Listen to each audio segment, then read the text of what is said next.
ঘরকে নিরাপদ ঘাঁটি বানাতে হলে 11 নম্বর আমল ছবি মুক্ত করা। ঘরের মধ্যে কোনো ছবি রাখা যাবে না, কারণ ঘরের মধ্যে যখন ছবি রাখবেন তখন সেই ঘরের মধ্যে রহমত থাকবে না, রহমতের ফেরেশতা প্রবেশ করবে না। বিশ্বনবী মুহাম্মদুর রাসূলুল্লাহ সাল্লাল্লাহু আলাইহি ওয়াসাল্লাম বলেছেন, বুখারী শরীফের 3225 নম্বর হাদিস, 3222 নম্বর হাদিস, 3322 নম্বর হাদিস, মুসলিম শরীফের 2106 নম্বর হাদিস, রাসূল বলেন, লা তাদখুলুল মালাইকাতু বাইতান ফিহি কালবুন আও সূরা। সেই ঘরের মধ্যে ফেরেশতা প্রবেশ করে না যেই ঘরের মধ্যে ছবি থাকে অথবা কুকুর থাকে। তাহলে ঘরকে নিরাপদ, নিশ্চিন্ত, বরকত, রহমতের ঘাঁটি বানাইতে হলে 11 নম্বর যে বৈশিষ্ট্য আমাদের ঘরের মধ্যে আনতে হবে, 11 নম্বর যে গুণ আমাদের অর্জন করতে হবে, সেটা হলো ঘরের ভিতরে কুকুর রাখা যাবে না, ঘরের ভিতরে ছবি রাখা যাবে না। কুকুর যদি রাখতে হয় পাহারার জন্য, আপনি কুকুরের আলাদা ঘর করেন, ঘরের গেটের পাশে কুকুরের জন্য আলাদা ঘর করেন, তার খাবারের আলাদা ব্যবস্থা করেন।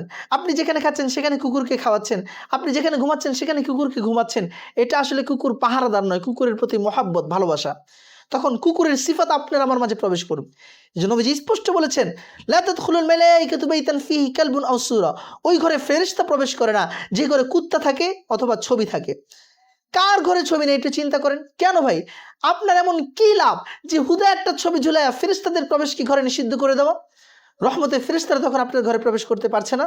এজন্য আসুন আমরা আমাদের ঘরের মধ্যে ফেরেশতাদেরকে প্রবেশ করাই, আর তার জন্য ঘরকে ছবি মুক্ত করি এবং কুকুর মুক্ত করি।